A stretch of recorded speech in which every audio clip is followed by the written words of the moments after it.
Welcome, everybody, to the Monthly Movie Dispatch. We get together every month and talk about what movies we've seen, what we recommend, and what to avoid. What separates us from the other 100,000 movie-related shows is that we're high school friends.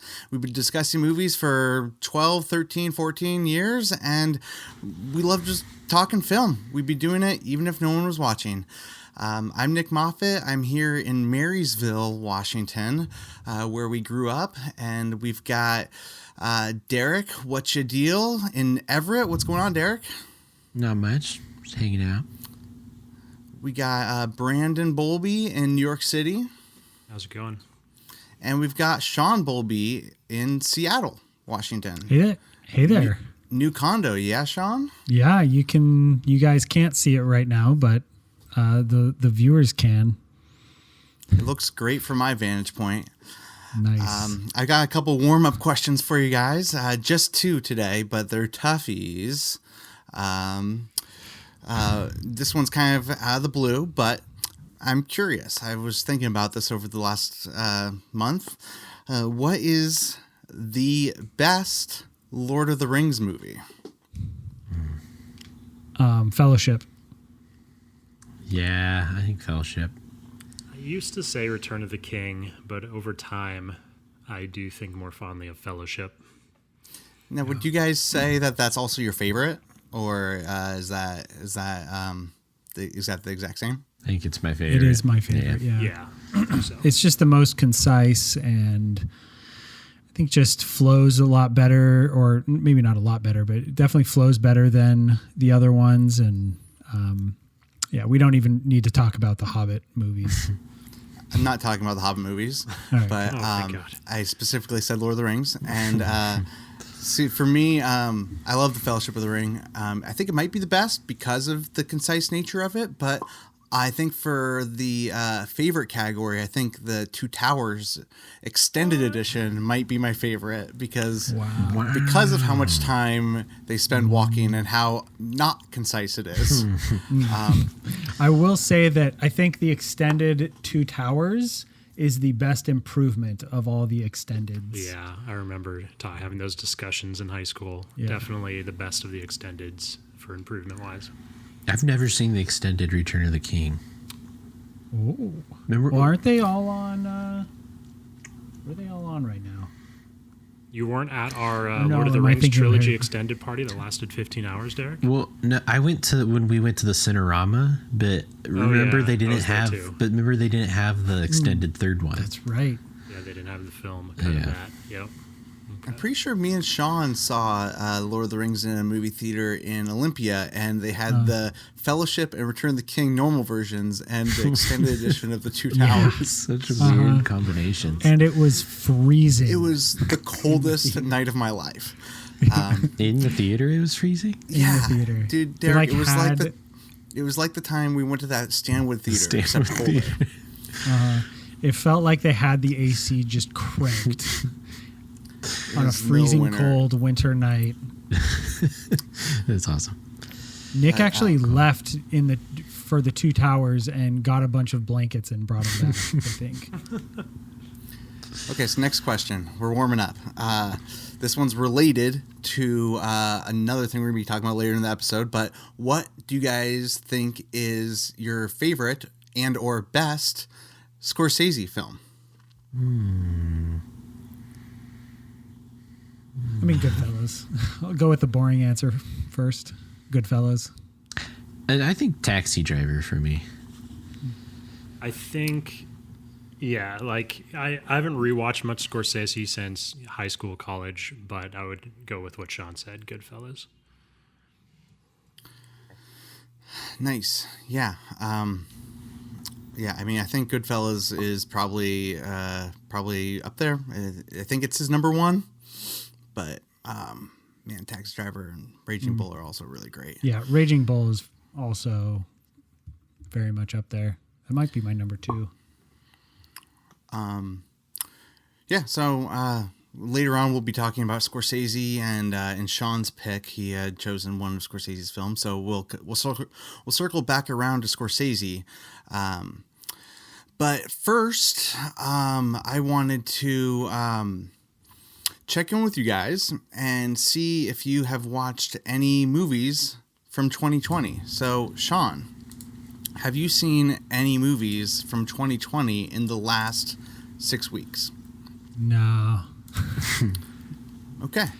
This is fair. I'm just asking because this is a real conversation because no judgment. This is why we are doing we've all picked a movie to talk about this month because movie theaters are done. There's nothing coming out right now. There's absolutely nothing happened in the theaters, which means that there aren't any like really big movies coming out. I think there's a bunch of indies that are coming out, but you have to kind of seek them out. And I think they also vary in quality. So there haven't been really that many indies that have been like, everyone's got to rally around and see this one. It's like, I mean, it's just kind of it's a different world we're living in. So, and I haven't seeked out any new movies, but I've just really been enjoying going back and watching older movies and kind of going through my shame list. And I've actually been watching a lot of movies in comparison to previous years.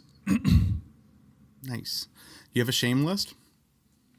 Just like the list of movies that's been on my Netflix queue for a decade, like Gone with the Wind and RoboCop, and I rewatched All the President's Men, and I don't know, a bunch of other movies.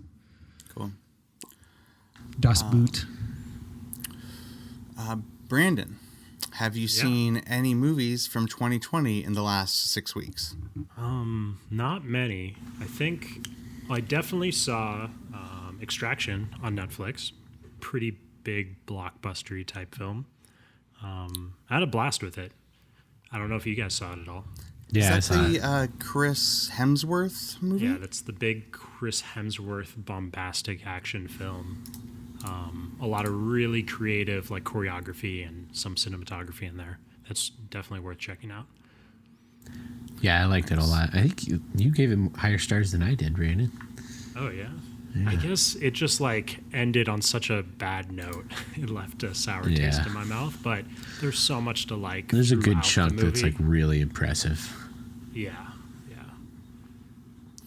Sweet. Eyes and Derek, lows. does that answer your question too, or have you seen any other movies from 2020 in the last 6 weeks? Yeah, I saw Extraction, Onward. Onward.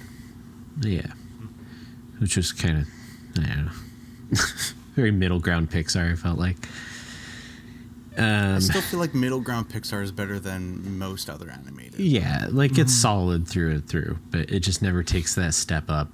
Like me and Phoenix watched Finding Dory, like over the weekend, and I feel like that's, I don't know, that movie like blew me away. I was not expecting it to be as good as it was. Finding Dory. Yeah. Or Nemo. Dory. Oh yeah, I loved Finding Dory too. Yeah. More than most people.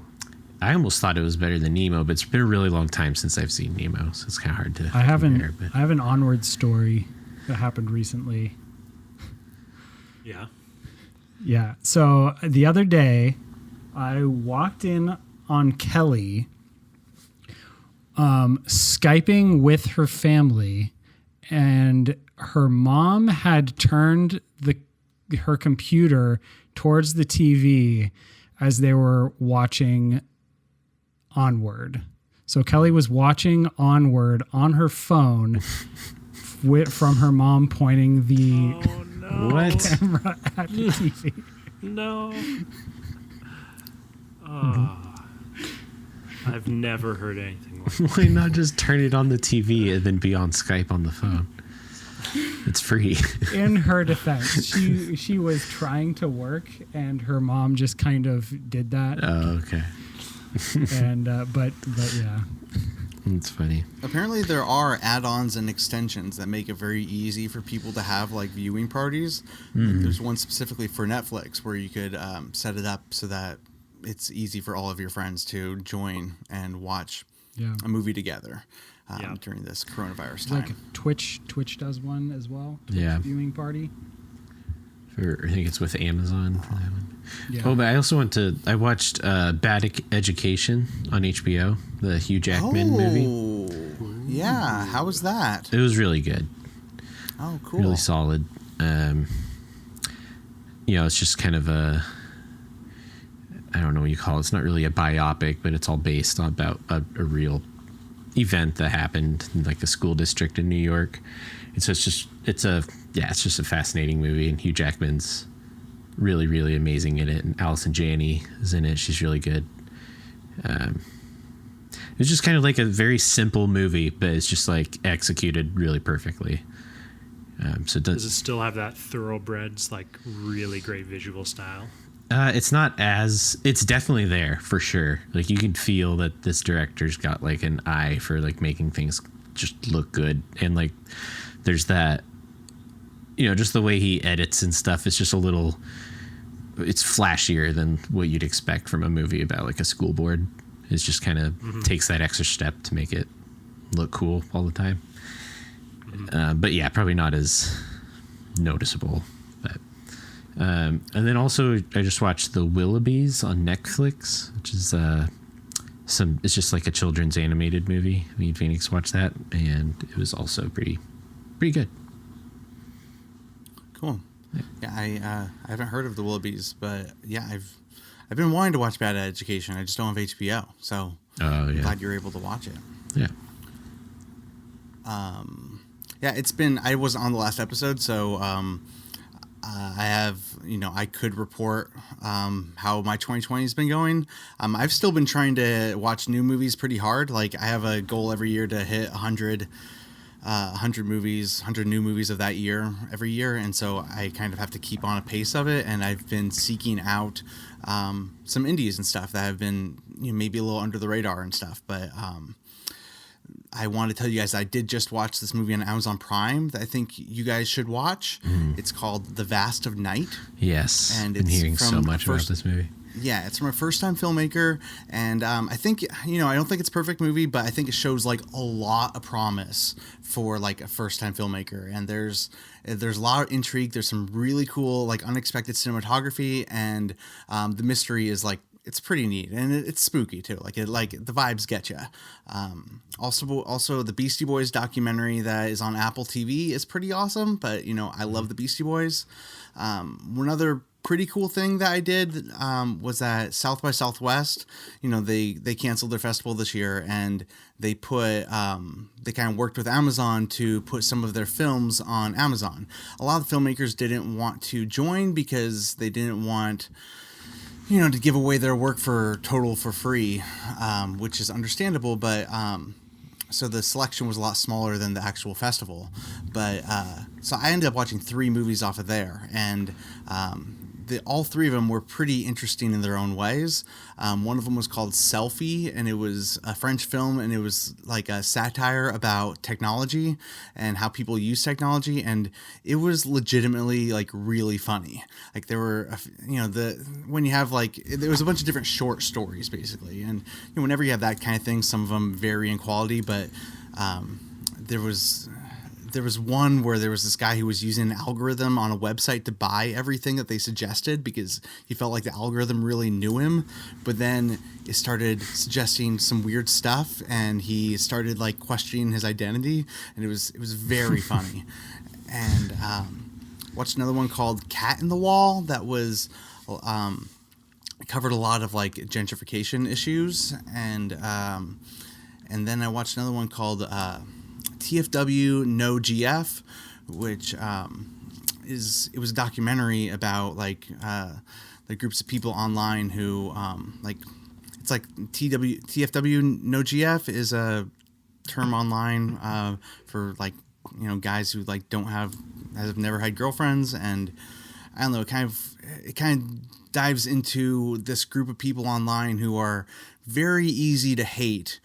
But they kind of show the personality side of who they are, and it's kind of eye-opening in a lot of ways because it was kind of just like a raw, straightforward documentary. And anyway, I'm sure those will be available They're probably not available right now, but I thought all three of those were like pretty interesting movies. And yeah, I mean, I just want to say that I do think there are some quality indies that have been coming out. I have like a watch list that I've been kind of working through and just trying to be up on 2020 movies. I've seen 36 so far this year. Damn, So Good job. yeah, I mean, it's just kind of interesting this time where there's there aren't new movies, but that doesn't mean there's no movies, and it's kind of an opportunity to support some smaller filmmakers and stuff. So that being said, I before we dig into our 4 movie choices that we picked, which I'm really excited about, I just wanted to address some stuff that's going on in the world. I kind of wrote something over here, and I just kind of want to read it. I just want to take some time at the Monthly Movie Dispatch to make a statement about the current racial unrest in the country. Just like everyone, we saw the footage of George Floyd being killed by a police officer in Minnesota. This came after 3 other events of racial injustice that made mainstream news. We saw Ahmaud Arbery killed by vigilante citizens while exercising, Breonna Taylor killed by police in a mistaken raid of her house, and then there was the woman who called the police on a black man in Central Park after he told her to put a dog on his leash. And, we saw her do the exaggerated voice where she said she was in danger. And, people make mistakes. But it certainly felt like she knew what she was doing in that moment. And I felt like George Floyd's death was like a very eye-opening and real example of the worst-case scenario that can happen in this country relating to that. There's a lot to be upset about and distraught and sad. It's a really hard time, and it's a really hard time.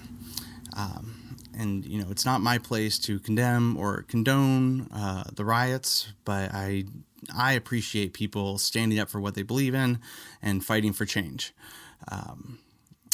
I don't want to get too much into my own political beliefs, but I think in this time it is important to educate yourself and to live with empathy. So because movies are empathy machines, we thought it would be worthwhile to recommend some Black Lives Matter movies.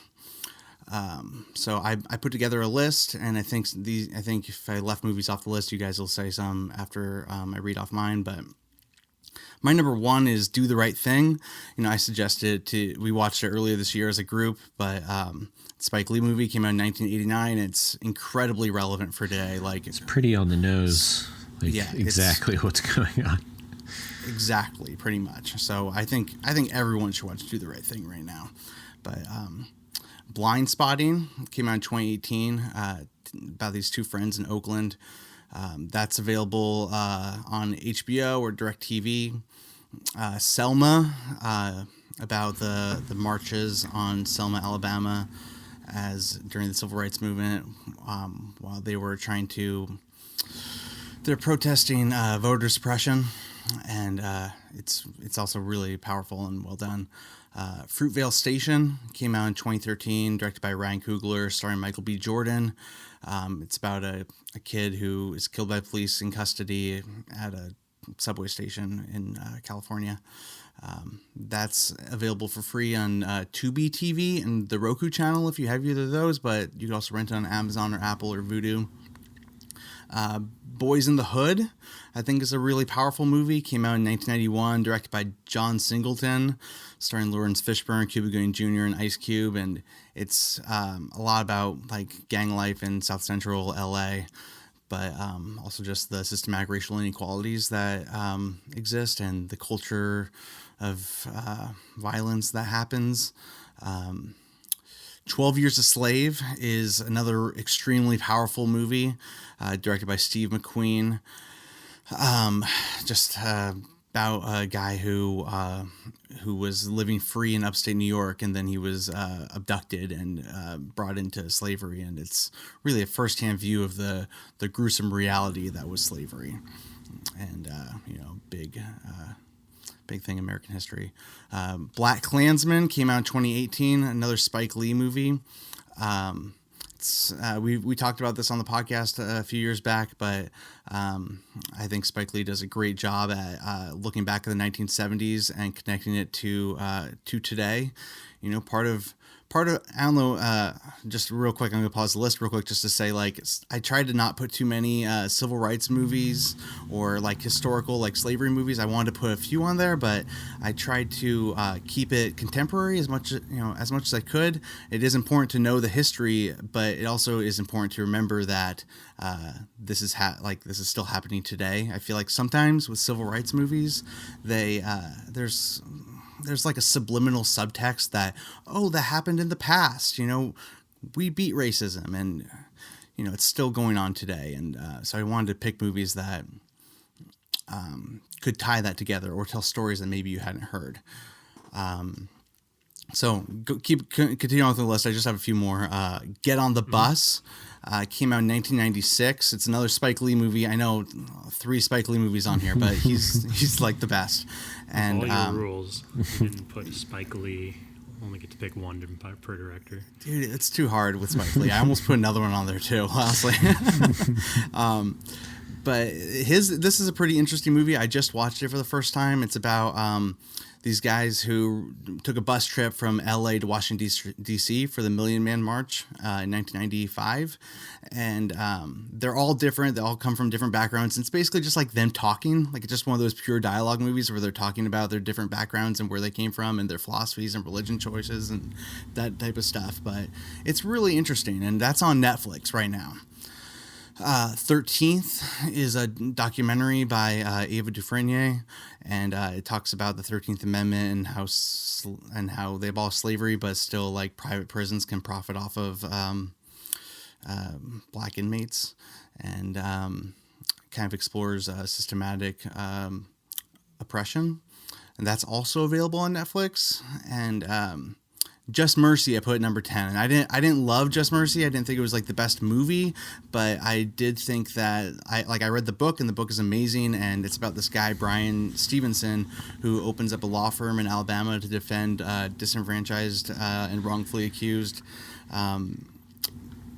people on death row, typically.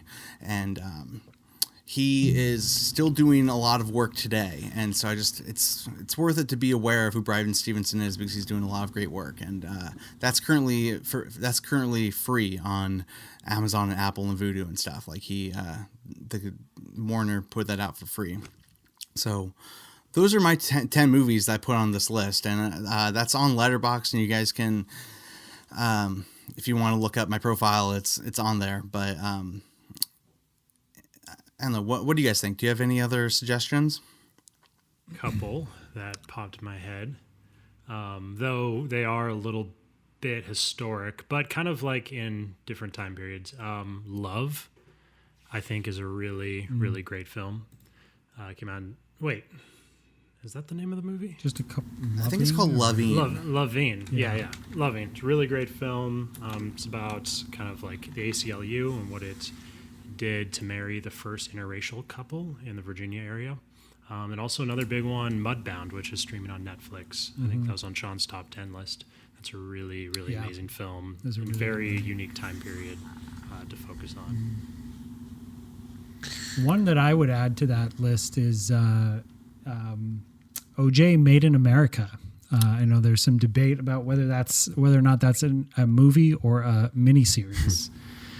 But I think there's something really interesting about how that movie takes a subject that is seemingly doesn't have anything to do with racism or any social issues in America, which is football, and this guy O.J. Simpson, one of the great football players. But it takes a really interesting view from that perspective of how, both football and OJ, the role that they played in, the progression of racism in America, and how it changed throughout the years, and also how racism and has had affected his career and his life and that trial and Los Angeles. so yeah, as a whole. Los Angeles as a whole. So it's a really interesting movie that I think it has obviously it has a whole lot to say about racism and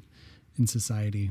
Yeah, I agree, Sean, completely. Except I don't think it's a movie. That's why I didn't put it on there. But I agree completely that it's extremely powerful. It's one of the best documentaries I've ever seen, and especially for like a sports fan, they tie together his career with America, and then like the murder happens and his celebrity status happens, and it also like parallels America in a lot of ways you wouldn't expect.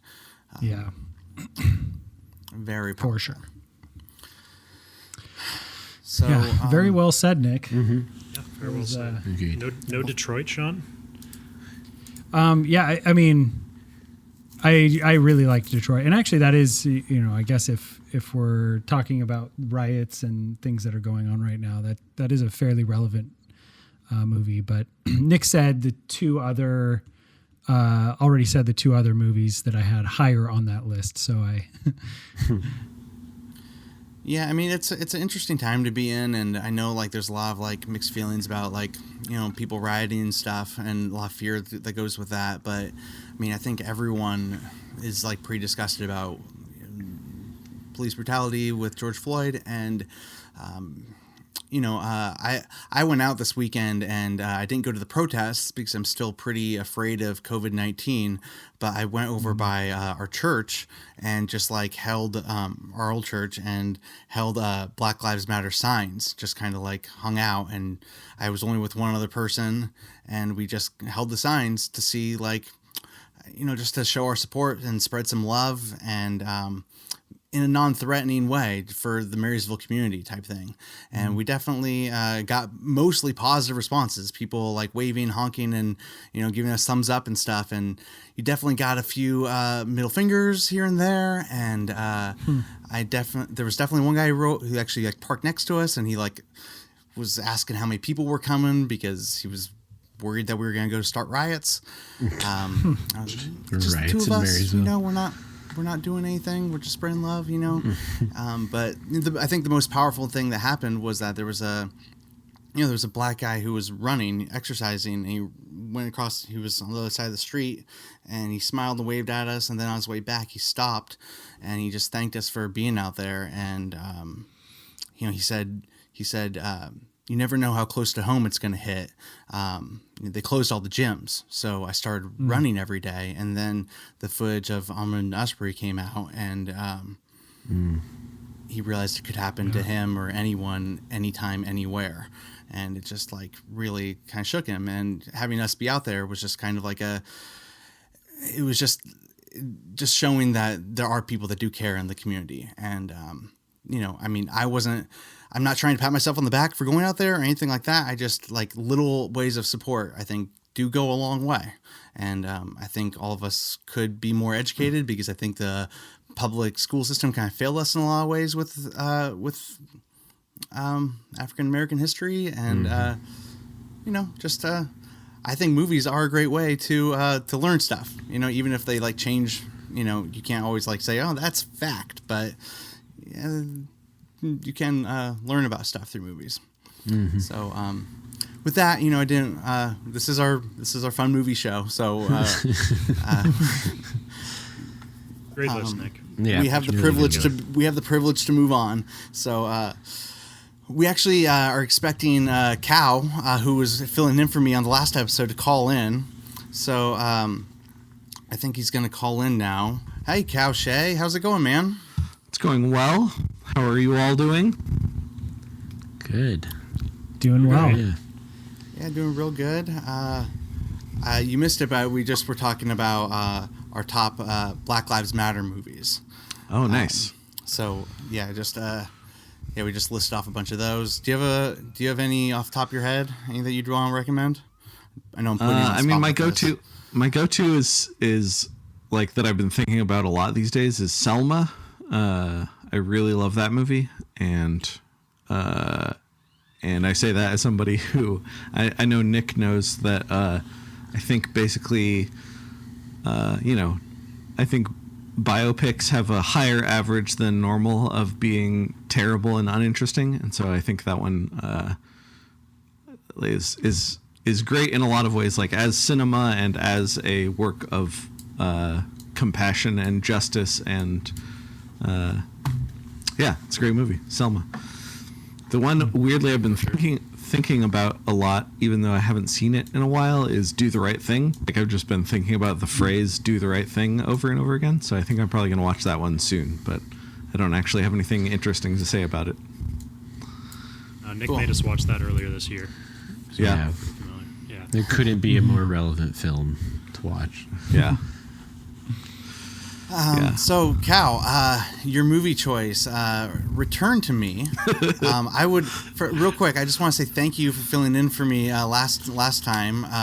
And I really loved the last episode. I had such a fun time listening to it. And I especially loved your description of Moonstruck.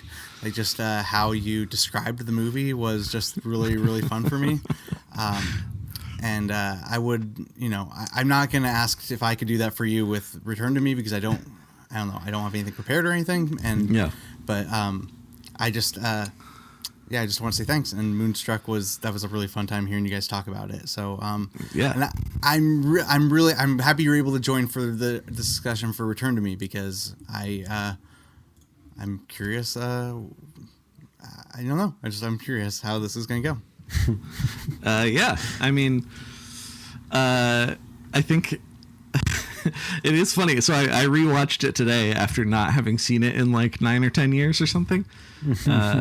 Just to see what I thought of it. And it's funny, like what's funny to me a little bit about this movie is that the description of it and or like the elevator pitch of this movie is crazy and also not this movie at all. Like the pitch is like, oh, this guy's zookeeper wife dies and their heart gets transplanted into somebody else and he's trying to build a new home for his best friend, a giant monkey, while he also falls in love with this woman who has his dead wife's heart and they psychically fall in love with each other. But that's like 8 minutes out of the movie. Like it's not actually about that, like that relation, like the reveal, like to both of them is basically the end of the movie. And then they kind of deal with the fallout, but like it's not even a normal like rom-com where one has like a big secret or something like that. Like neither one of them know the entire movie and it's just like it's just a romance, which I didn't really remember. I kind of thought that maybe she figured it out earlier than she did or something. But like all of that basically has nothing to do with the movie, and the whole rest of the movie is just, I don't know, this very sincere character piece about like this, mostly about this woman, but also all the other people in her life. And then eventually it like dips back into being a rom-com towards the end. But, well, let me ask you real quick. I like to, this is my first question for everyone. Now that we're doing these 4 movie pick things, why did you pick this movie for us? I mean, I mostly picked it, just because I remembered it being friendly and nice and like, it seemed like we needed that a month ago, and I stand by the need for friendly, nice things nowadays. But it was mostly also just a rom-com backlash to Nick's pick. That was the other thing, was that since you made everyone watch a rom-com, I wanted to do the same / make you watch a rom-com because I know that they are frequently not your favorite, and so it was specific revenge against Nick, but revenge that I actually enjoy, and I thought that you guys would probably enjoy more or less too. Totally. I really did enjoy this movie, and I mean, you're right. Like it's I feel like the base concept of this movie is something that I typically shy away from, like the concept of it being like his wife died, which was extremely emotional. His wife died, and then her heart was in this new lady's body, and they psychically fall in love like that. That's something where you're like, I don't know if I buy into that. But Totally. I'm right there with you where that didn't seem like that was necessarily the plot of the movie at all. Like, Minnie Driver, who, by the way, is a delight. Yeah. She just has one of the all-time best smiles in the world. She was more concerned with like her scar than like, the heart that was inside of her. But I also really did like when they did find out, like, I felt like they all reacted in very real ways. Like David Duchovny was so just like awkward and like just flabbergasted, and he didn't know what to do. It wasn't like a psychic, like, oh, we're meant to be because our hearts connect or anything like that. It was just like I have to go ride my bike away now, and this is weird. yeah. And also, the fact that I'm realizing it now, like I wrote in my description of what I liked about this movie, like it wasn't just a backlash against Moonstruck being a rom-com. It was that Moonstruck was also very Italian. Yeah. And like Return to Me is very Irish. Yeah. But also moderately Italian. So, there's still a place where you could get on board. I definitely felt that connection between those films.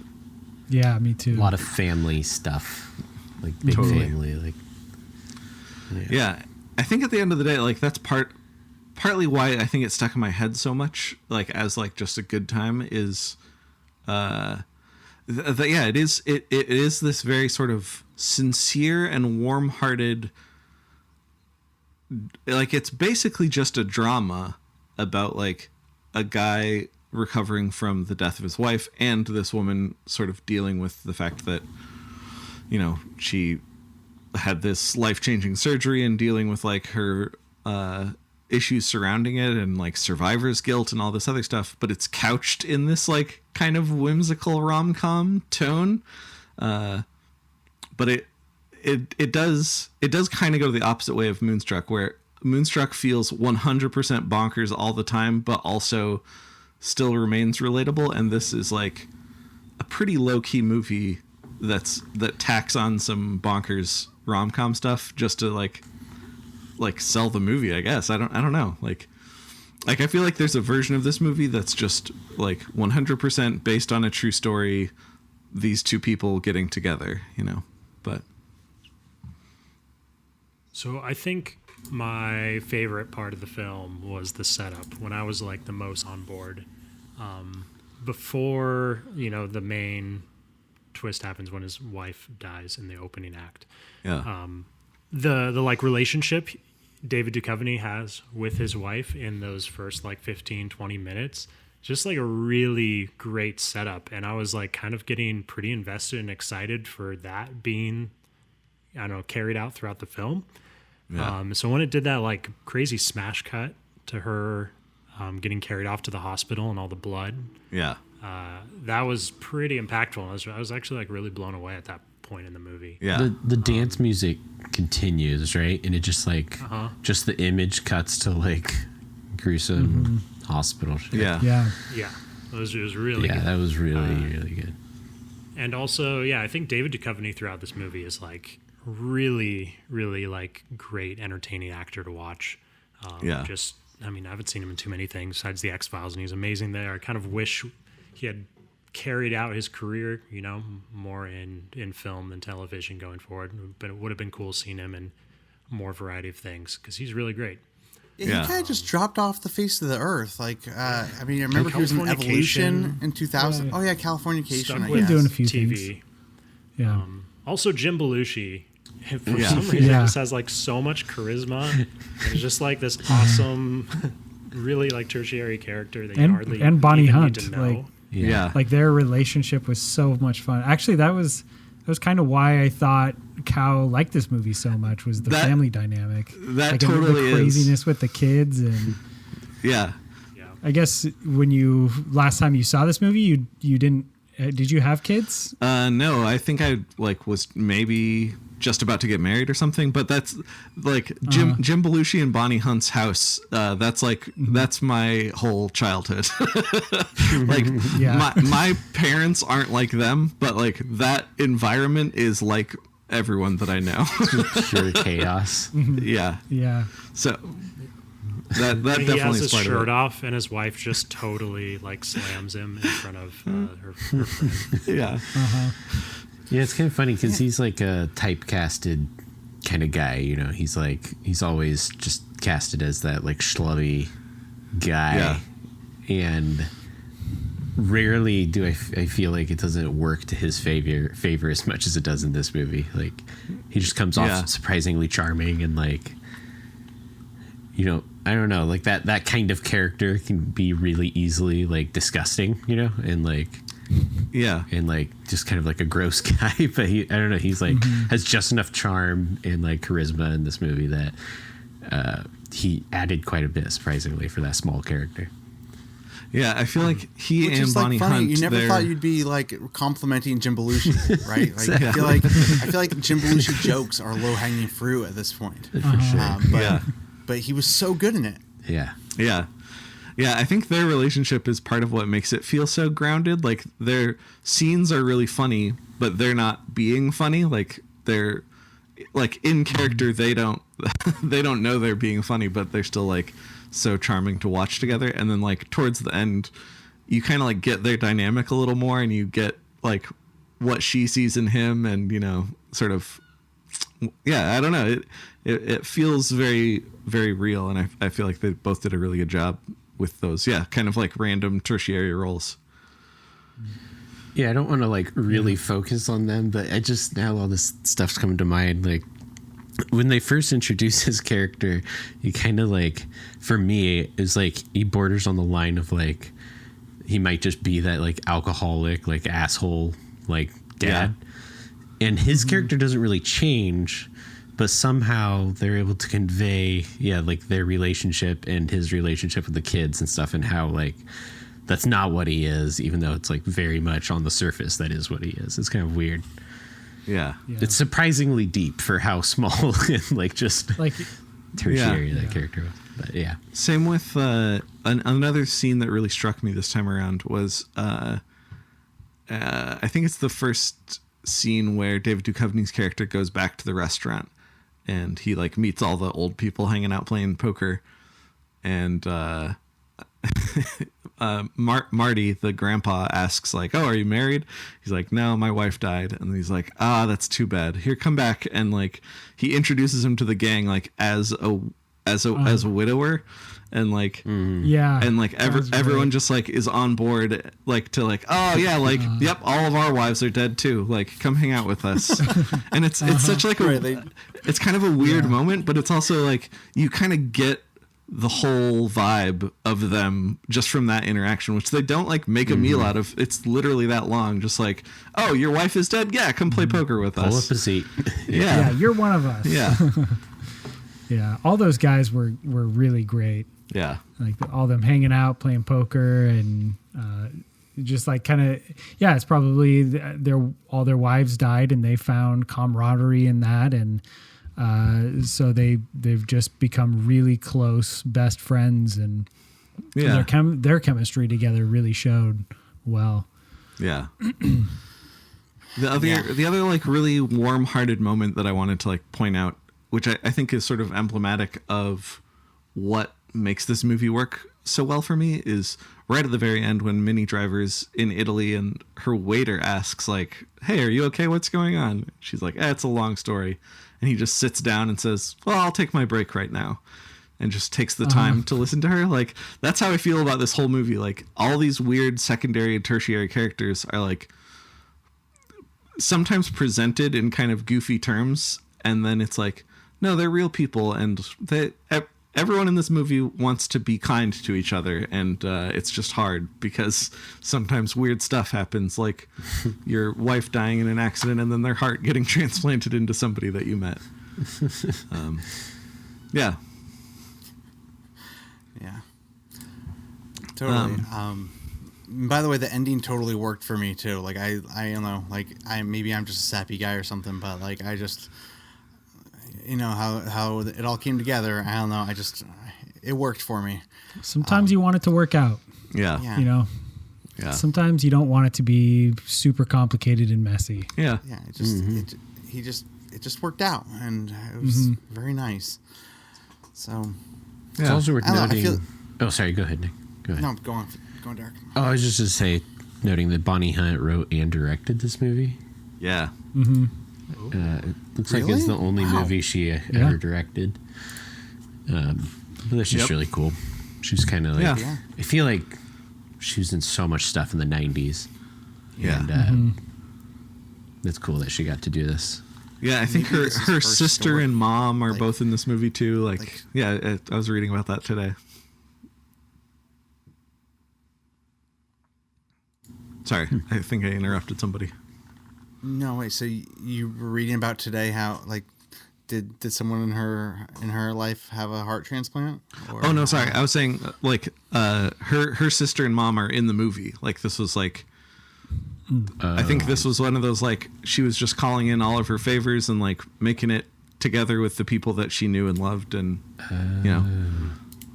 it's like a family affair type thing. Yeah, it seemed pretty cool.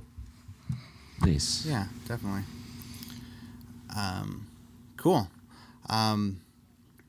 Well, I think we need to move on to the next movie. But thanks for the good movie choice, and thanks for calling in. Yeah. It was a nice movie. So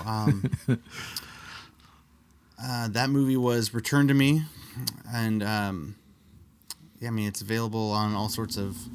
I watched on Hoopla, so that's kind of a random streaming site that's associated with the public library system. But I think I watched it on IMDb TV. Yeah, had it for free. Yeah, me too. IMDb has TV, huh? Did not know that. It's on Amazon. Yeah, it's like a I watched it channel on Amazon. On your Amazon Prime. Yeah, and it's just they have a bunch of free movies with ads. Nice. Cool. Well, so Cal, you're a pleasure to have on this podcast, and Thank you. I'm thinking about calling in sick just for the next episode, just to get you on more. So. No, don't do that. Stay healthy. Anyway. No, thanks for having me on. Always a pleasure. Next time, if I get to recommend a movie, it'll probably be something a little more meaty than just a pleasant '90s sitcom or rom-com. But I was happy you guys at least passively enjoyed it, and I'm looking forward to listening to this episode when it comes out. Cool. Well, thanks, man. Have a great day. Right. Yeah, you too. See ya. So moving on to the next movie, Sean, you picked a movie called After Hours. Do you want to set it up?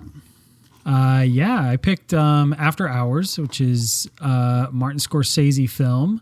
Came out in 1984. The IMDb summary is: an ordinary word processor has the worst night of his life after he agrees to visit a girl in Soho who he met that evening at a coffee shop. And that just kicks it off. So my favorite thing about doing, or one of my favorite things about doing these anthology director, filmmaker, and genre anthologies is you get to see the good, the bad, and the weird of movies, of careers. And you really get to see like filmmakers transition in and out of weird phases in their lives. And so I kind of wanted to share that aspect with you guys. Like, I don't think anyone had seen After Hours before. So like this movie, Martin Scorsese did, before this movie, he did, The King of Comedy. He did Raging Bull, and he did I'm blanking on the other one. Those two are enough. Yeah. Mean So Street. I was just looking at. Yeah, so he did King of Comedy, Raging Bull, and New York, New York. But before those three movies, he did Taxi Driver, which is kind of Taxi Driver. Before this movie was a very Martin Scorsese movie. It was kind of like a passion project of his, and so he hadn't done like a real passion project in a decade at this point. And then like right before this movie, he tried kind of put everything into making Last Temptation of Christ, which in the end actually failed. Like he tried to go do the studio route with Last Temptation of Christ, and put a lot into that, and it kind of fell apart in the end. Several years later, he came back to it and did it with a very low budget and a much smaller production. But so he was kind of coming off of a bit of a failure of trying to do Last Temptation of Christ. And so this movie was him kind of going back into one of his own movies, like a passion project of his. Cause like Raging Bull was actually a Robert De Niro project that he was doing. And same with those other two movies. So yeah, that's kind of one of my favorite aspects of these anthologies. And so like, so like coming into this movie, it very much like picks up where Taxi Driver and Mean Streets leaves off, with a very New York movie about a specific neighborhood, and kind of the dark and the gritty and the weirdness of New York City at that time. So yeah. The thing that really interested me about this movie, that really stood out, was how it was structured as like almost a fantasy adventure type movie, like almost similar to The Wizard of Oz in a lot of ways, where this guy gets whisked off to a strange foreign land, and spends the rest of the movie meeting bizarre, fantastical characters on his journey trying to get back home. But this movie, like it just kind of keeps getting weirder and weirder, and it gets like more and more bizarre as he meets new characters and gets into more and more trouble, and through circumstances outside of his control gets wrapped up in this crazy night in this crazy neighborhood. I think there's also some really fun performances. Griffin Dunne, who I recognize from a few other movies, is really fun in this movie. He also was in American Werewolf in London. I thought he was a ton of fun, especially is like that the main character? Yeah, he's the main character. That's what he's from. I totally recognized him. It's like, yeah, it's kind of funny seeing Scorsese have a movie with like someone like that as the main character. Usually he has De Niro or DiCaprio or movie star, and David Dunn, who? David Dunn. Griffin Dunn. He's really great in it, though. Yeah, like the scene that really stands out is the one where he meets that guy. He's in that guy's apartment after trying to use the phone, and he like just kind of goes off trying to describe this weird night that he's had, and he's just like he's just freaking out at this guy who's just staring at him like just stone faced. And he has a few really fun, really energetic scenes like that. But yeah, and like the way that this movie ends, it just ends so perfectly.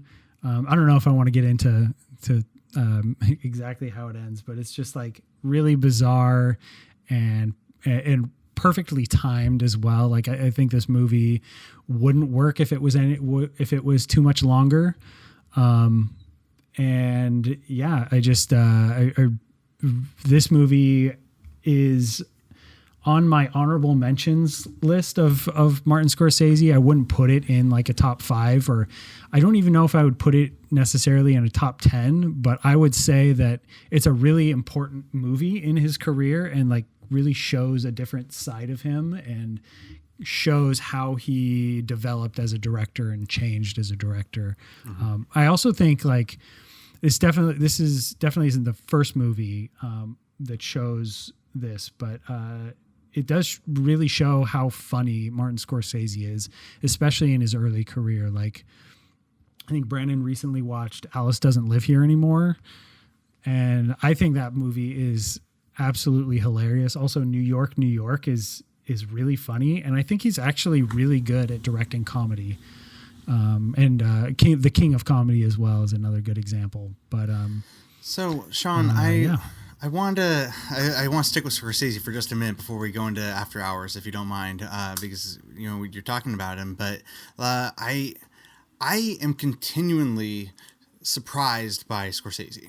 I feel like growing up, I put him in the same category as like Spielberg or Zemeckis or whoever, as like classic filmmaker. He makes gangster movies. But the more I watch of his work, the more I realize that he's like an indie guy at heart. Like he loves movies and film history, and he loves the art of making movies, and he loves he's very good at like putting himself, not necessarily like his personality, but like his thought process or something that he's going through into his work. And it's like this to me was like just like shocking how out there it was. And it was like Scorsese was going. I didn't know the stuff about The Last Temptation of Christ. Like, I didn't know that movie had fallen apart. I'm a big fan of that movie. I think it's great, but just seeing like that time period in the 80s, which is kind of just in the middle of his career, like he really had some really interesting choices there. And it's just surprising. Like, I don't know, between like Who's That Knocking on My Door and and then like you got like Hugo, which is like an animated love story about film, and then there's a bunch of films that like I haven't even seen, but like Kundun is like a period piece, and Gangs of New York is another period piece. Like, if you think that he just makes gangster movies, it's like Silence. You're way off, like Silence and The Last Temptation of Christ are him working through like his religion and putting his feelings about religion through someone else's story. And it's just shocking how well of a filmmaker he is. He just keeps going, and he's really something special. Yeah, for sure. He tends to dabble in almost every genre too. It seems like he has horror movies. He has for real. Horrors. Cape Fear is terrifying. Cape Fear freaked me out. Like, Robert De Niro is so scary in that movie. I think, Martin Scorsese, and seeing how like he directs is one of the funnest parts about like experiencing this film, because it is so different from him, and he brings like such a crazy like energy to this film right from the get-go, and it just moves so fast. Like, the pace is awesome. And you kind of, just like the title, like within the first 20 minutes, you kind of know what the movie's going to do to you. It's just going to be this wild night, like kind of like a real time type thing. And all the situations that just like domino into each other is like hilarious and so stressful to watch, but it's really great. What I loved about that aspect of the movie was that I felt like, at least, he was trying to make, not necessarily like the right choice, but he was trying to make the right choice in every scene just to like get out of there. Like, he was in each situation, he was trying to like do the right thing to get home. But it turned out that every choice he made was wrong, and it just drove him further and further into the chaos that was that night. And it made me feel crazy. I got done watching the movie, and I was like I feel like an insane person. Like that vibe was so intoxicatingly nuts that I don't know if I should talk to anyone today because I just might ramble on for 2 hours, you know? So. Yeah, the camera work is like gets you really into this like so much of a frenzy, I guess, works you up. I think, and then also I remember the like $20 bill, like callback. And just like it obviously means nothing, but like it doesn't mean everything. Like what the fuck is going on? Is it all connected? It's just there's really cool like little things like that that just make you feel like this night is insane. It's interesting to hear you say you liked how short the movie was because it was really short. I think it was under an hour and 40 minutes. Yeah. I kind of felt like it got a little like cluttered at the end and started moving too fast with like when those like separate characters came in and the first parts he kept going back and forth from the same characters and it really helped the movie. But then there's a sequence where he like touches on 3 different scenarios one after another, and to me it like got a little bit too fictional and out of control and just like this is super random. And I think if it had slowed down a little bit or at least just like stayed in one place for longer, it would have had me in the final climax a little bit better. But I really appreciated like the idea of the ending moment with the plaster work and all that. Like that is so outrageous and horrifying. And again, the callbacks from like, you know, that plays out throughout the whole movie. It's like such a great climax for what the hell happens to this character. But again, I think wish it had taken longer for him to have literally got into that casting for me to have been like on board with it. So yeah, I have a little bit of problems with like the final third, but yeah, it was cool to watch Scorsese work like this. Is there like an implied like more to the paper mache work in this movie? So there's like multiple people that do paper mache stuff, and they're all like realistic, like human looking, like creepy paper mache things. And there's like people trying to like steal them and buy them and like and it's the bagel paperweight. Plaster paperweights that actually bring him there. In the I don't know part. how far to read into anything in this movie, or if it's all just supposed to be like just chaotic happenstance thing. But like, because there's a scene when he's at the first like girl's apartment and he sees like the paper mache like human thing, and he's like kind of creeped out by it. I think he like reaches over to touch it because it's like an arm reaching out, like a person that's like reaching out for help, and then he like gets pulled away. And then later on, that literally happens to him, and it's like and the girl that he was her first apartment, she goes to that same club in which downstairs he got paper mache. It just felt like there's all these weird connections that like the burglars. He runs into the burglars who are actually stealing that. Well, they weren't stealing it in the end. They bought it. They bought that paper mache. They were burglars who bought the paper mache. Burglars that actually legally purchased. And then he brought it back to that apartment, and then ends up being paper mache himself. So weird. I thought I wasn't sure if they were really insinuating cool. something there or not.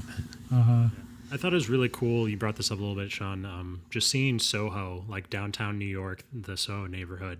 In 1980s, which it's like, I don't know if you guys remember walking through there, but it's like the nicest cast iron renovated everything, like in all of the most expensive neighborhood in Manhattan now. But it's so cool seeing what it was in like 70s and 80s when it was kind of like the overflow from West Village and like super artist, lofty, like, you know, really not even gentrified, but kind of like poor 20-year-old living, you know, moving out of their parents' house, going to Soho to live in these lofts. And it was cool seeing that like artist, like bohemian lifestyle of that neighborhood when it actually was that in the 80s and being filmed like that. Totally. I don't know. I loved this movie. I just love the energy of it. I kind of get like weirdly like super into movies like this from filmmakers that when I don't expect it to come from them, like it kind of reminded me of the first time I saw The Hudsucker Proxy, and I was like, this is one of Coen Brothers' best movies. And over time it's kind of gone down a little bit, but like I still think it's great. And that's kind of how I felt about After Hours. Like I think I gave it a higher rating than Sean did, and I don't know if that'll stick. You know, it's kind of one of those things where at the time I was just like, yeah, that was great, that was crazy, that was great. And I have it in the top 10 for Scorsese right now. For Scorsese right now, but I don't know, that could change over time. But yeah, I loved it. Thanks for recommending it, Sean. Yeah, you bet. Yep. Okay, so moving on to the next movie, Derek, your pick was a movie called Fright Night. Do you want to tell us about it?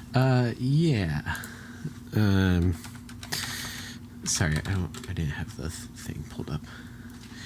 So the IMDb plot synopsis of the movie is: when a nice new neighbor moves in next door, Charlie discovers that he is an ancient vampire who preys on the community.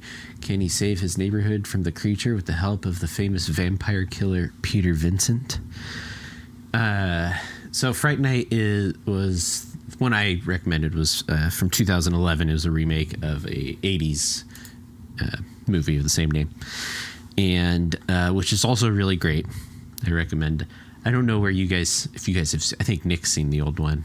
I have not seen it. Oh, okay. It's very different. It's very different from Yeah. this one. Like it's basically a totally different plot. I mean, like it's a remake by concept, but not necessarily by Right, they plot. take the Same concept genre? and kind of go different directions with it.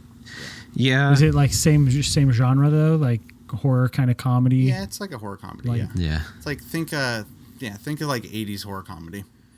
Okay. I don't know, as time's gone on, I'm kind of starting to lean back towards the 80s version. But this one, when I had first seen it, and I've watched it many, many times since then, I've always just really liked it. I think it's got like a really awesome cast, and it's just a fun, well-paced movie. It's like easy to digest. It's not like a horror movie that is really terrifying.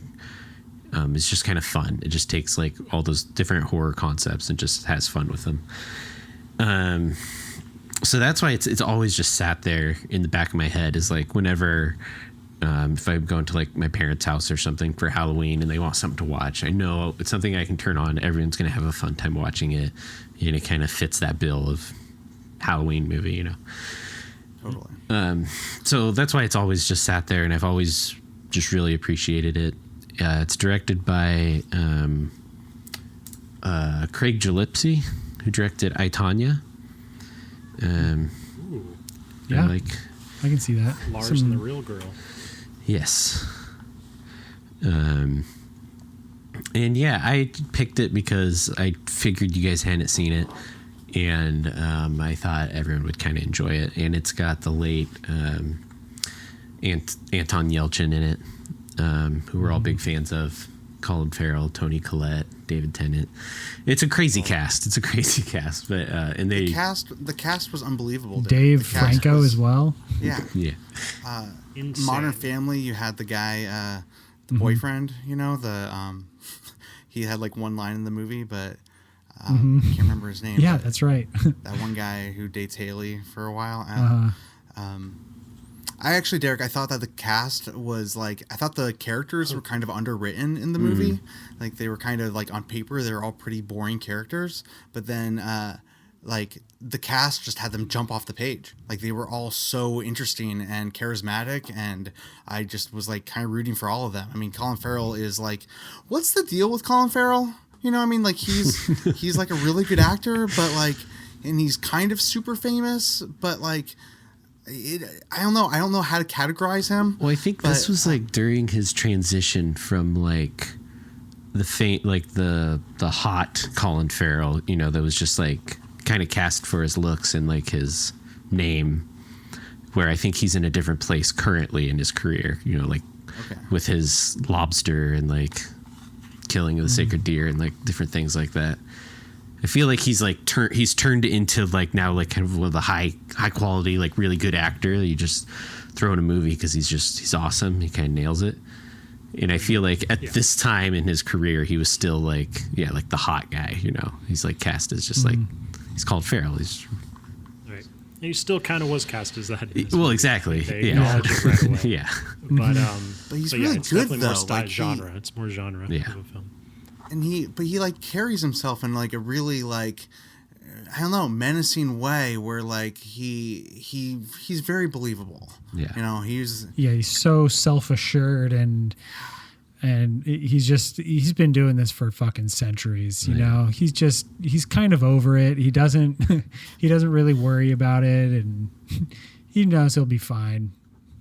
Yeah. Yeah, I don't know if you guys mentioned that with Christopher Plasse, the comedic actor. Yeah. From McLovin.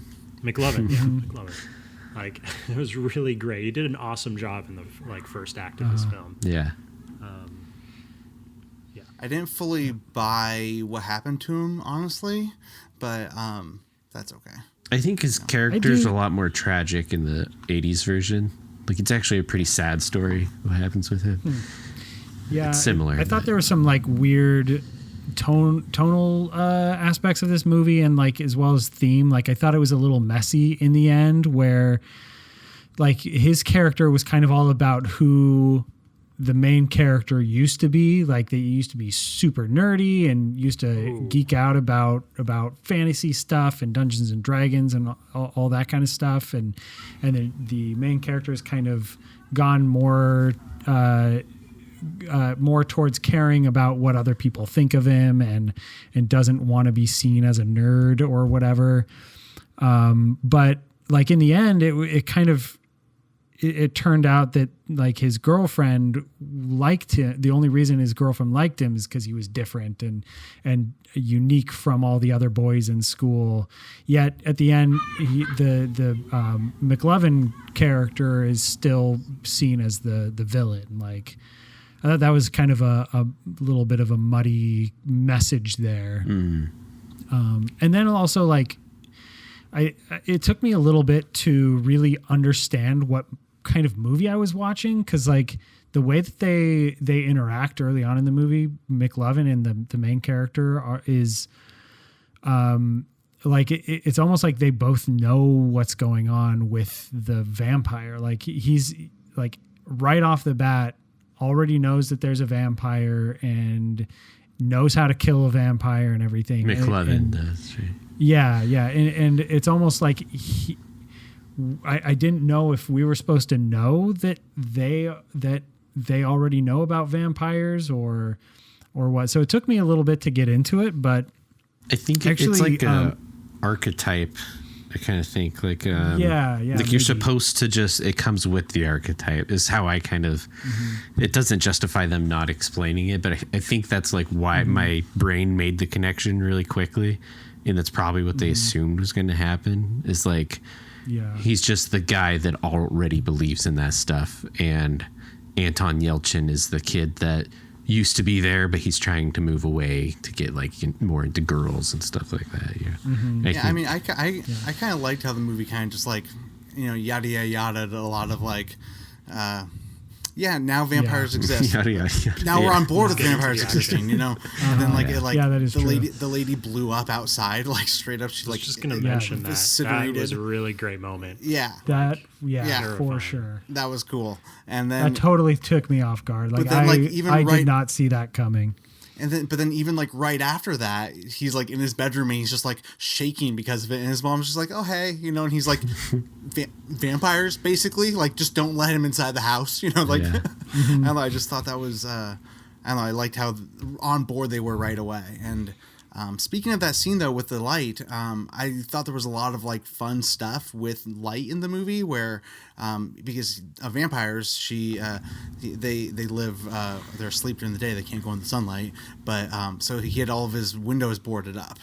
And so, you know, because he sleeps during the day, but like you could say that about Vegas, like some people just sleep during the day and they have their windows boarded up, but that comes back a few times in the movie where there's like stuff that's boarded up and then you can like bust a window or something, light can like shine in on that one spot. I thought that was a pretty cool little trick there.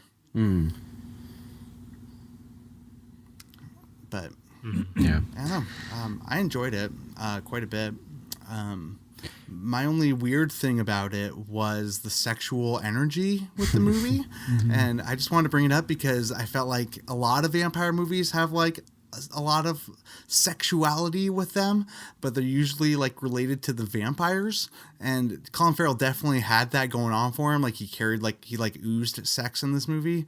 But I also, like, all the other characters were either like horny little boys or just commenting on sex all the time. Just hot girls. Yeah, or just hot girls, or like even like the hot girl. The guy from Fright Night was like, "Hey, I had sex with that girl," and it was like, "Wait, what? Like, who talks like that?" And I just was like, "Huh." Maybe this is 2011, you know, like, is this a 2011 thing, or is it like a misplaced sexual vampire thing? Because it is like an archetype for vampire movies. Just maybe it's also a 2011 thing. Thoughts? Yeah, I think maybe they were trying to mimic, like trying to capture what the 80s version did too, because I remember the 80s version being very much all about that the whole time. Like, it's about his neighbor that pretty much seduces women. And there's a big chunk of the movie where he's just seducing his girlfriend. And so it's like, I don't know, it's kind of all about that. At least from what I remember. It's been a little while since I've seen that, but that's kind of the big plot of it, is he finds out that his neighbor's doing this, and then his neighbor turns on him and starts doing it to the people around him. I mean, that's definitely an 80s kind of trope, too. Yeah. Just like sex. I mean, that definitely sounds really interesting. I don't know if that came through with this movie much. I mean, there was that one scene, which I actually thought was like a pretty like powerful and sad scene where Colin Farrell did get his girlfriend. I was the like, nightclub thing. Yeah. I mean, I didn't know if I didn't fully buy how the crowds were splitting them up. I was like, I've been in concerts. That doesn't really happen. But, so I didn't. Like, sorry, I didn't mean to cut you off. Just how Colin Farrell then like got her and like kind of seduced her and kissed her, and I was like, oh man. I guess if you drink vampire blood, you fall in love with the vampire or something. Or you just is that what it was? You like become hypnotized. Yeah. I think, I don't know how far. I mean, they used the hypnotizing thing on McLovin that's earlier. what I was gonna say. So, like, that's also a typical vampire trope. And so I think that's all kind of a part of it. If you look them in the eye or whatever. But, yeah, it's just always been like a fun movie to me. So I thought you guys would have fun watching it too.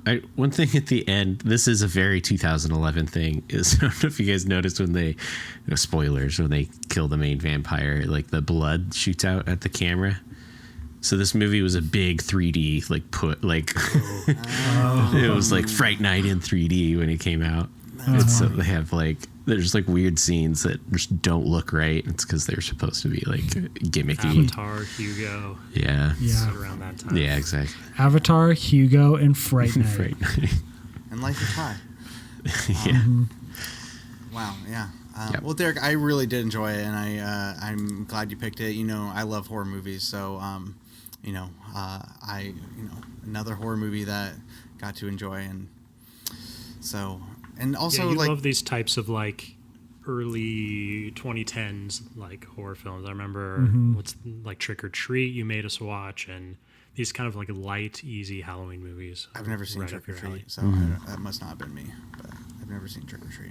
No, Derek. I'm talking about Derek. Okay, cool. Yeah. Yeah. Yes. Cool. Well, let's move on to the next movie. Brandon, you're our final movie pick for the day, and I don't know how you're going to set up this movie. So let's give it a try, man. Yeah. So didn't want to read the IMDb synopsis since there's not too much of a synopsis. So there's this pretty good phrase just on Wikipedia that kind of summarizes the movie, and I think it was Derek said yesterday he kind of wishes he had read the IMDb thing first before going to movie, just to like kind of help you prepare yourselves. But I'll just start by reading it. So quick summary. Mir unfolds around memories recalled by a dying poet of key moments in his life and in Soviet culture. The film combines contemporary scenes with childhood memories, dreams, and newsreel footage. Its cinematography slips between color, black and white, and sepia. The film's loose flow of visual dreamlike images has been compared with a stream of consciousness technique in modernist literature. So I think that, like, knowing that before you go into the film could just really help on what to kind of look out for, I guess. So you're not looking out for the wrong thing. Because I think you can very easily get wrapped up in trying to look for, like, plot points. Yeah. And just, like, eventually you realize none are coming, and you should just be, like, letting it kind of, like, wash over you to begin with. It's kind of a better way of watching it. So this is a Andrei Tarkovsky film. He's pretty infamous 60s, 70s Russian director. Talking about, like, Martin Scorsese's filmography and passion projects. I mean, so Tarkovsky, this is his fourth film, and he kind of did pretty massive genre films before this. Ivan's Childhood is first, a World War II film. Andrei Rublev is like an old Middle Ages, like 4-hour epic. And then Solaris is this fully sci-fi film. And then finally for his fourth film, he went to this like very introspective, short, film called Mir. And I think it's really interesting stacked up to his other films in his career. While like being dreamlike and having very like interesting and confusing imagery is kind of like a signature of his throughout even his quote more mainstream films. This one takes all of that to the extreme. And I was really floored the first time I watched this. Like, it is a feast for the eyes with how dense and complex just every single scene and shot is. And I really loved, especially on rewatching, seeing all the ways he like intercuts this like flowing memory of his. Like, characters will like change, actors, different scenes will change within the same pan. Like, time will change within just one pan. Like, there'll be really, really beautiful, creative, like cuts to archival footage with like this massive epic score that helps like tie scenes together. And there's just like also a lot of like really interesting callbacks throughout the film. Whatever they happen to mean, it's kind of like very spaced out and interesting to see them pop in and out. Loud car just went by. Those are some of the things I really liked about this movie. I think I picked it because I knew both Derek and Sean hadn't seen a Tarkovsky film yet. I know Nick is a little bit underway already, but I hope you guys enjoyed it too. For me, this was my second Tarkovsky film. I had seen Stalker before, and Stalker is a really powerful movie, and it's kind of sci-fi, but it's really just like an exploration of some existential ideas. And so it's funny that you said that Derek wished that he had read about this film a little bit beforehand, because that little excerpt that you read from Wikipedia, I actually did read that. Like, I didn't read the plot or anything like that, but I did I just kind of like with Tarkovsky, I know that it can be a lot to digest. And I was like, I just want to like get like just like a little bit of intro of this movie, just so I am not like completely lost going in. And I'm very glad I did. And I was able to like kind of connect some threads better than I may have otherwise. So for me, like, I loved how precise and personal this movie was. Like, I felt like there were a lot of parts of it that were like, that was like Tarkovsky, like working through some of his own stuff, and also like Russia in general. You know, like he was kind of just exploring a lot of big ideas, but the characters were all just kind of regular people. And I feel like it's a testament to how great of a filmmaker he is that these there wasn't much plot. There was hardly any character development, but like the scenes were so good that you could get invested in them like immediately. And the story was nonlinear. There were some dream sequences. There was some newsreel footage. Like you're dealing with like a lot of like big concept type stuff, but I felt like they didn't necessarily.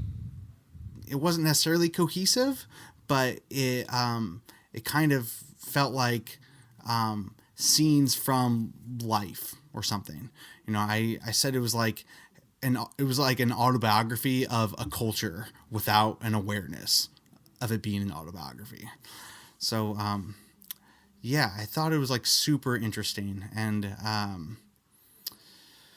I don't know. One other thing that I think is like kind of like I appreciate about this type of filmmaking is that it doesn't feel the need to form like to put itself into a box, to be like I feel like a lot of times foreign films or American film, like foreign films will come to America or concepts will come to America, and American films have to have like certain stories or have to have like plots and characters and stuff. And oftentimes foreign films like this movie especially is like, nope, it's just about this idea. What did you get out of it? It's just right there, and just like let it wash over you and let the experience be what it is. Totally. And I this is a quick tangent, but I just watched Solaris, his other movies. I watched that last week after I watched Mirror, and it's awesome. Like it's a great movie, and it's just the character goes up into space, he goes to the space station, and then he starts dealing with these philosophical and existential ideas, and he's thinking about his identity and his life, and the movie doesn't feel a need to add anything else other than, hey, that's what this character is going through. Compare that to like a movie like, I don't know, Sunshine, which I know you guys are a fan of, and I liked, but not as much as you guys, because by the end of the movie, they needed to have like regular plot stuff and action or whatever. And this is just like, hey, here's some ideas, go into it and think about it, and what did you get out of it? And I thought it was pretty amazing.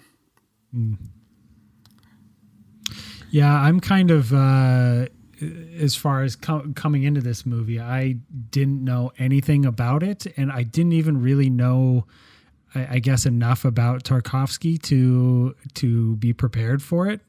I was kind of thinking it was more of maybe a Stanley Kubrick type of movie or a Terrence Malick type movie, which both of them, all their movies have at least more plot than this movie does.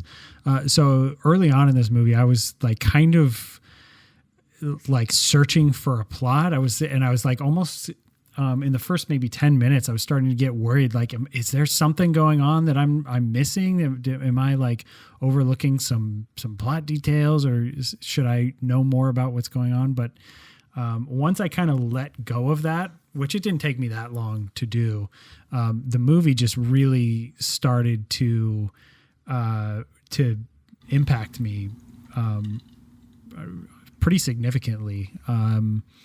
I love the way that the movie plays with time in a way that's like, not only does the past influence or like echo in the future, and like that brilliant shot of the boy, he like kind of has a flashback to a woman drinking tea, or is that what it was? She was drinking tea, and then there was leaves the teacup on the table. And then, so as he goes through that scene, and then he flashes back to, I guess, the present, if you can even say there's a present, and then the steam or the rain, I guess the humidity of that coffee or the teacup is still there on the table, like, and how I guess like how the past influences and echoes the future, but also kind of how the future or present impacts the past, or how you see the past, or the way that you in the past were looking forward into the future, how that future impacts you in the present. So there was a lot of really interesting ideas there that honestly, I haven't had enough time. I need to rewatch the movie and really put them together in any kind of meaningful way. That was my first thought when I finished the movie. Like, even though I had like a setup of like, I told you I read that a little bit. Even though I had a little bit of a setup, I was immediately when the movie was done, I was like, yeah, I should try to watch this again before we podcast. Yeah. Because I could really benefit from that. Instead, I watched the I definitely didn't have time to rewatch it, but I really wanted to. And it being fairly short, it would be a pretty easy movie to revisit. But yeah, the cinematography in this movie too, like the imagery was just remarkable. Like all the long takes, the very slow, deliberate long takes, like transitioning in and out of different time periods. And, it was There's always pretty like incredible film. 3 extra ideas that like don't need big ideas that don't need to be in the shot to have already made it work. And then like, there's just all these extra layers on top of every single one, or like something in the background, or some kind of transition. It's really cool. Totally. Some ones that like are ingrained in my head is like the long pan of the boys in the table, and the bottle falls off as they get up to run to look at the fire, and the like glass tilts and the woman walks by the camera, and then it actually fully moves outside to this barn in flames. The levitating girl above the bed, which just starts with a guy like kind of like petting the sleeping girl, and then as it pulls back, he disappears, and then she's just floating above the bed. The sheets that are like blowing in the wind, they first start still, and as it pans across, the door opens, the wind comes in, and then it goes up to a mirror, and it shows the boy in the corner like with a huge glass of milk in slow motion. There's just so many, like it's incredible. So I was kind of telling Brandon last night, and just briefly mentioned that I think for me, I would have benefited a lot from from just reading that small IMDb synopsis, just because the movie felt like a bunch of like vignettes, and I had no. And I get that it sounds like this is kind of what you guys are thinking is the point, but like I had no grasp on what was happening in any way. It was just like pure imagery from start to finish, in a couple recurring characters.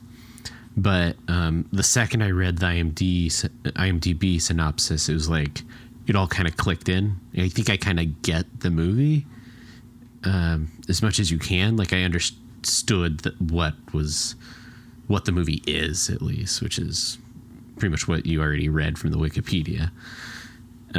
That actually made sense to me.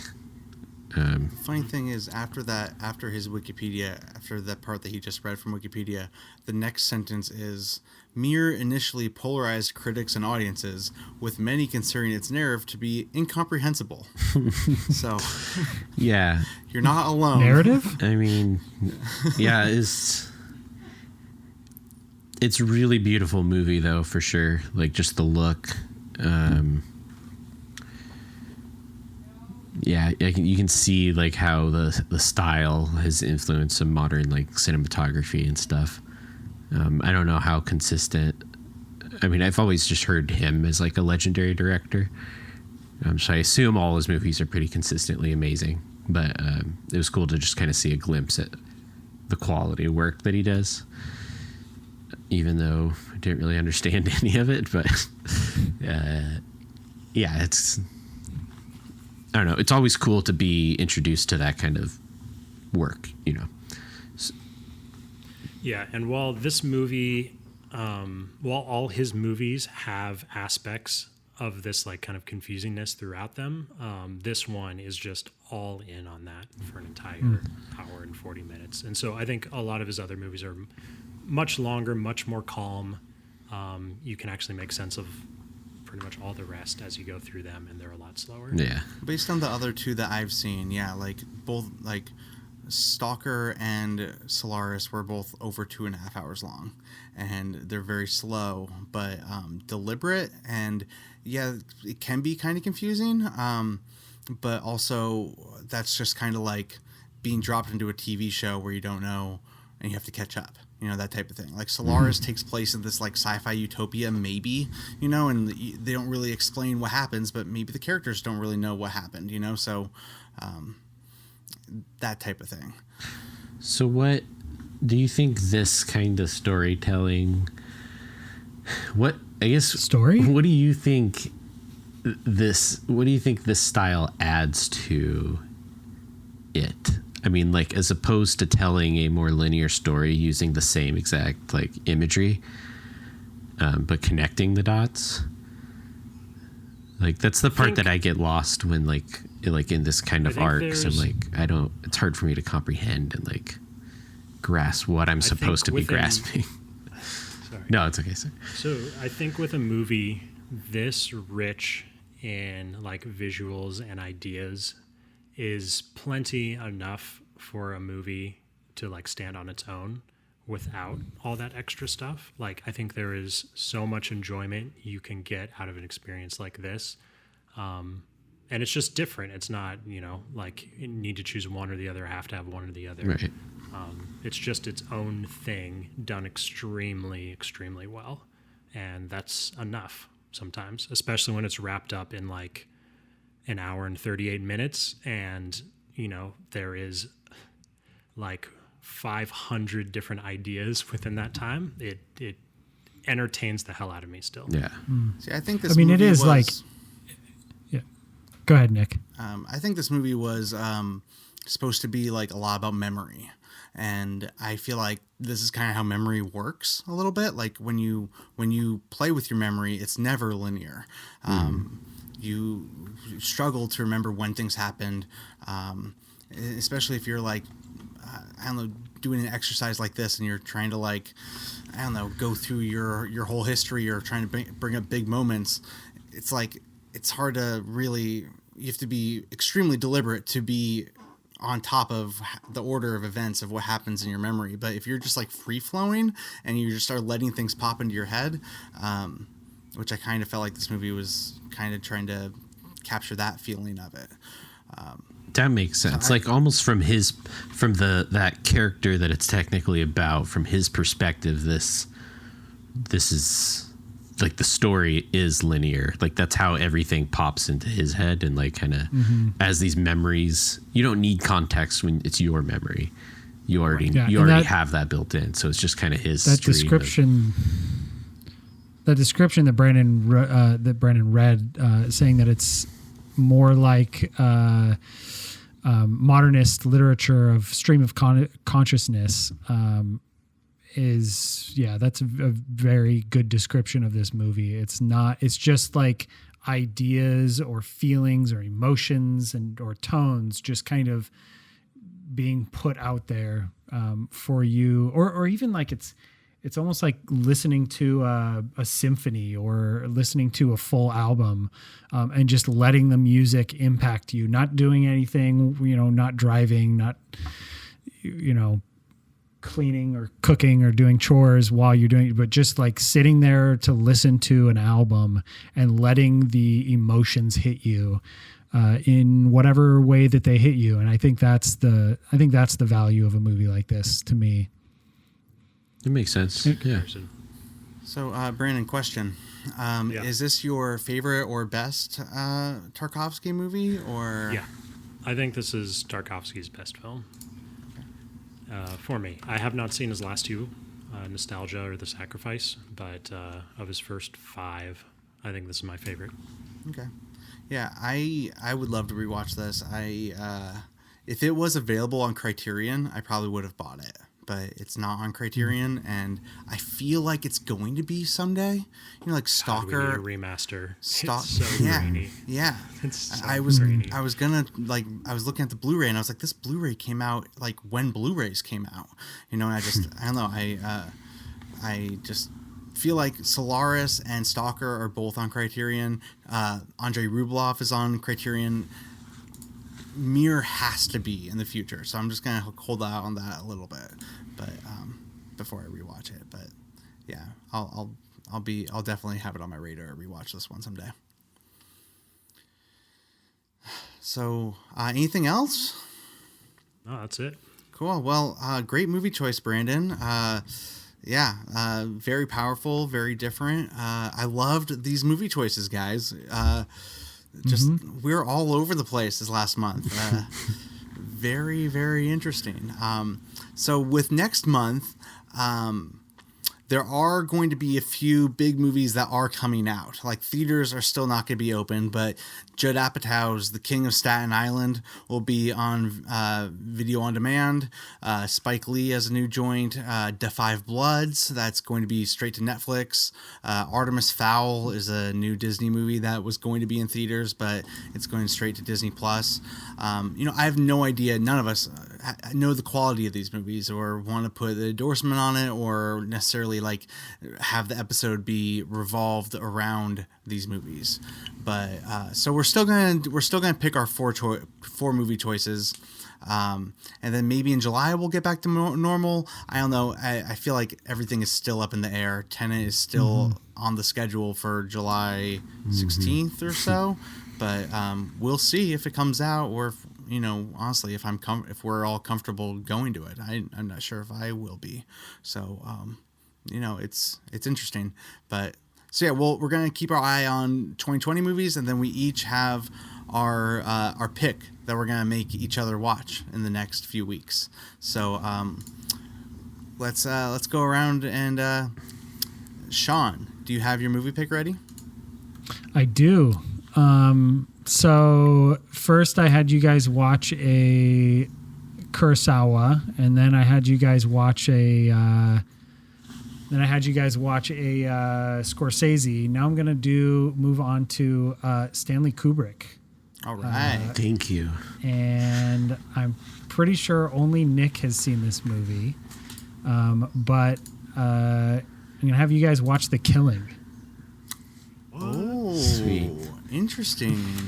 I thought you were gonna go Barry Lyndon, and I was like, yes, Barry Lyndon, yes, yes. For Barry Lyndon. I'll let Brandon deal with the heavy dramas. I'm more about the fun, you guys. I want you guys to have fun. This is a very early Stanley Kubrick. It's his. Let's see. It was right before. Right before Paths of Glory. So this was like the second movie of his that I saw. It's a heist film. It's about a group of people trying to steal a bunch of money from a racetrack. And it was very noir. It's a very fun movie. Yep. Great. I'm excited. Great pick, Sean. I've seen this movie a few times actually, but I'll love to see it again. I think this movie's great. Kubrick's great. I haven't seen any Kubrick movies. What? Okay, let's move on. I've seen every Kubrick movie, Derek, pretty much, besides Schindler's Kiss. Don't have time to address this. I can't even start with this. All right. Well, this is a really good starting. I'd say this is a good starting point. Brandon's changing his pick to 2001. I'm changing my pick to The Shining. Sorry. No, I lied. I have seen The Shining. Actually, we watched it together, Nick, when we were little. Oh, yeah, totally. I have we seen were in it like since 7th grade. Yeah. It was hilarious. We were hopped up on soda. Cool. Who next? Well, that being said, I don't know, Derek, do you have a pick for this for next month? Yeah, I decided to just kind of go. I know Nick's seen this movie, and it's just one of my all-time favorite directors, and I feel like doesn't get brought up enough anymore. He is dead now, but it's a Wes Craven movie called The People Under the Stairs. It's just like a freaking weird movie. And I remember really, really liking it. And it's got, I can't even begin to explain it, but it's just a bizarre fun movie. Yeah, and I Derek's want bringing the horror. Bringing the horror. I love it. yeah. You guys, I don't know if I've seen a Wes Craven. You've seen Scream. That's okay. Oh, I get it. Scream. No, I'm actually serious. Wait, you don't think you've seen Scream? I've seen the opening of Scream. Like I've seen the So Drew I'm picking Barrymore Scream. scene. Nick's picking Scream. I mean, I'm looking through this. I don't think I've seen. I've never seen A Nightmare on Elm Street. Oh, wow. Yeah. Okay, so I'm picking New Nightmare. Just kidding. But, wow. Craven's great. Yeah, he's an all-time horror director. Like top three horror directors. I've seen a couple of his remakes, I guess. I've seen Last House on the Left remake. I've seen Hills Have Eyes remake. I've seen Scary Movie. Oh, God. Okay, so Brandon, what's your pick? My pick is 2014 film called Girlhood. This is directed by Selena Sciamma, who recently did Portrait of a Lady on Fire. This was her film she did before this one, so she kind of had like a 5-year break. Girlhood was also on my top 10 in 2014. I think it was like number 6 that year. And it's about a girl in like Paris suburbs who kind of joins a gang and gets into a little trouble in her angsty late teenage years. Cool. All right. Excited. Sounds great. Yeah. Cool. My pick is it's called La Samurai. It came out in '67. It's a Jean-Pierre Melville film. So it's a French film. I watched this as part of a noir like anthology project month or whatever I was doing, and it was like I turned it on and it was just like immediately I was just like, oh man, I just love this movie immediately. Just the aesthetics. I don't know if that ever happens to you guys, but you turn on a movie and you're just like, this movie is speaking to all of my aesthetics. Like it's just pleasing to me. So La Samurai is my choice. So Nice. I've heard so much about this movie. I feel like so many like YouTubers and stuff when I watch like different breakdowns of different movies I like. This movie comes up a lot. totally. It's like inspiration. It definitely has a lot of influence of movies that came before it too. Like this Gun for Hire. I watched that after I watched The Samurai and was like, okay. Apartment, dress code, okay. But The Samurai's better. I feel like this movie, Drive was maybe compared to this movie a lot. Yeah, that would make sense to me for sure. Yep. Cool. So Awesome. with that, I'm really with that excited. yeah, this will be fun. This will be great. Really excited about the next few weeks watching these movies. This will be real fun, and we'll check back with you guys in June. And with that, peace out, everybody. Peace and love, and enjoy some good movies out there. Bye. Bye. Bye.